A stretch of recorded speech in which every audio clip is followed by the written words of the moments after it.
നമസ്കാരം. ഞാൻ വറി റിട്ടയർമെൻറ്റ് കൺസൾട്ടൻറ്റ് ജയശ്രീ ഗോവിന്ദ്. നിങ്ങൾക്ക് ഇഷ്ടപ്പെട്ട ജോലിയാണോ ഇപ്പോൾ ചെയ്തുകൊണ്ടിരിക്കുന്നത്?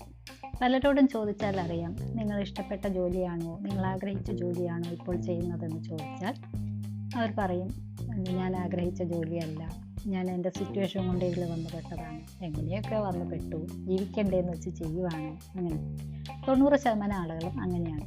പല കാരണങ്ങളും അതിനുണ്ടായിരിക്കും. അവരുടെ ജീവിത സിറ്റുവേഷൻസ് അങ്ങനെ ആയിരുന്നിരിക്കാം. പലരും മിക്കവാറും പറയുന്ന കാര്യം കൃത്യമായ ഒരു എഡ്യൂക്കേഷൻ കിട്ടാതെ പോയത്, അല്ലെങ്കിൽ നല്ല എഡ്യൂക്കേഷൻ ഇല്ലാത്തതുകൊണ്ട് നല്ല ജോലി കിട്ടിയില്ല, എഡ്യൂക്കേഷൻ ചെയ്യുന്ന സമയത്ത് പാരൻസിന് അതിനുള്ള കഴിവില്ലായ്മ, അല്ലെങ്കിൽ കുടുംബത്തിൻ്റെ സ്ഥിതി, മറ്റ് താഴെയുള്ള സഹോദരങ്ങളുടെ പഠനം, ഇതെല്ലാം കൂടി നമുക്ക് ചിലപ്പോൾ പഠനം തന്നെ ഉപേക്ഷിച്ച് ജോലിക്ക് കയറേണ്ടി വന്നു. അങ്ങനെ പലരും പല സിറ്റുവേഷൻസ് പറയാറുണ്ട്. അപ്പം നമ്മളുടെ ജീവിതത്തിൽ അങ്ങനെ പലതും സംഭവിച്ചു. എന്നാൽ നിങ്ങളുടെ കുട്ടികളുടെ ജീവിതത്തിലും ഇത് തന്നെയാണോ തുടരാൻ പോകുന്നത്? നിങ്ങൾക്ക് കിട്ടാതെ പോയ വിദ്യാഭ്യാസം നിങ്ങളുടെ കുട്ടികൾക്കും കിട്ടണ്ട എന്നാണോ, അതോ നിങ്ങളുടെ കുട്ടികൾക്കെങ്കിലും നല്ല വിദ്യാഭ്യാസം കൊടുക്കണമെന്ന് ആഗ്രഹിക്കുന്ന പാരൻ്റാണോ നിങ്ങൾ? ഞാൻ ഈ അടുത്ത് ഒരു കസ്റ്റമറിനെ പരിചയപ്പെട്ടപ്പോൾ അവിടെ നിന്ന് കേട്ട ചില വാചകങ്ങൾ എന്നെ വല്ലാതെ വേദനിപ്പിച്ചു. കാരണം അദ്ദേഹത്തിനോട് ഞാൻ വീട്ടിലെ കാര്യങ്ങളും കുട്ടികളുടെ കാര്യങ്ങളൊക്കെ ചോദിച്ചപ്പോൾ പറഞ്ഞു, കുട്ടികൾ 3-4 പേര് കുട്ടികളുണ്ട്. മൂത്ത കുട്ടി +2 കഴിഞ്ഞു, നന്നായിട്ട് പഠിച്ചിരുന്നതാണ്. പക്ഷേ എനിക്ക് കൂടുതൽ വിദ്യാഭ്യാസം ചെയ്യിക്കാൻ എൻ്റെ സാമ്പത്തികം അനുവദിക്കാത്തതുകൊണ്ട് അവൻ +2 കഴിഞ്ഞ് ഒരു കൺസ്ട്രക്ഷൻ കമ്പനിയിൽ വർക്കിന് പോകുന്നു. ഒന്ന് ആലോചിച്ച് നോക്കൂ, ആ കുട്ടിക്കും ഒരുപാട് സ്വപ്നങ്ങളുണ്ടായി കാണും. നല്ല ഉയർന്ന വിദ്യാഭ്യാസം നേടണം, നല്ല ഉയർന്ന ജോലി നേടണം, അല്ലേ? ഒരു സാമ്പത്തിക ശേഷി ഇല്ലായ്മ കൊണ്ട് ആ കുട്ടിയുടെ വിദ്യാഭ്യാസം അവിടെ തടയപ്പെട്ടപ്പോൾ ആ കുട്ടി ഏത് ജോലിക്കും അതിൻ്റേതായ മഹിമയുണ്ട്. പക്ഷേ ആ ഒരു പ്രായത്തിൽ അത്തരം ഒരു കൺസ്ട്രക്ഷൻ ഫീൽഡിലൊക്കെ വർക്കിന് പോവുക, ഡെയിലി വേജസിന് വർക്കിന് പോവുക എന്നുള്ളത് എനിക്കത് കേട്ടപ്പോൾ അല്ലാതെ വിഷമം തോന്നി.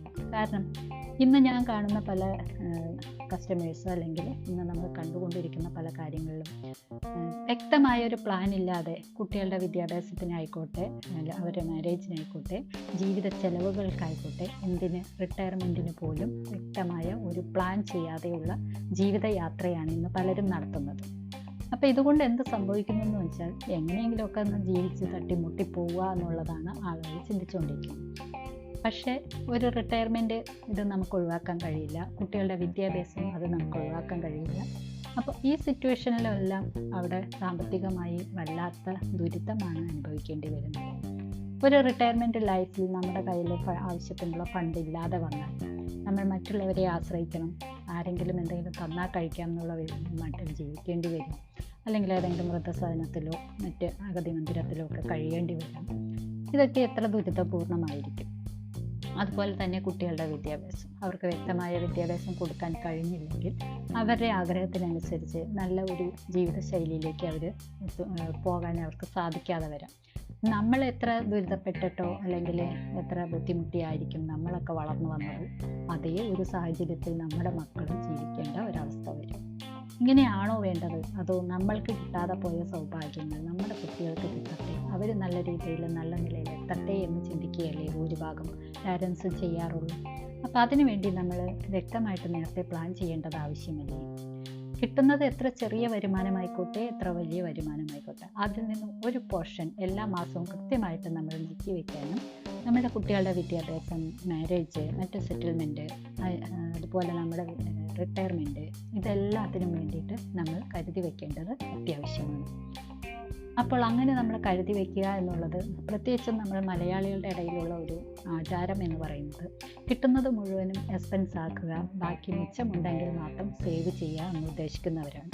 പക്ഷെ നേരെ തിരിച്ചാണ് ചെയ്യേണ്ടത്. കിട്ടുന്നതിൽ നിന്നും ഒരു ഭാഗം നമ്മൾ സേവ് ആക്കുകയും ബാക്കിയുള്ളത് മാത്രം എക്സ്പെൻസിന് എടുക്കുകയും ചെയ്യുക എന്നുള്ളതാണ് കൃത്യമായ ഒരു രീതി.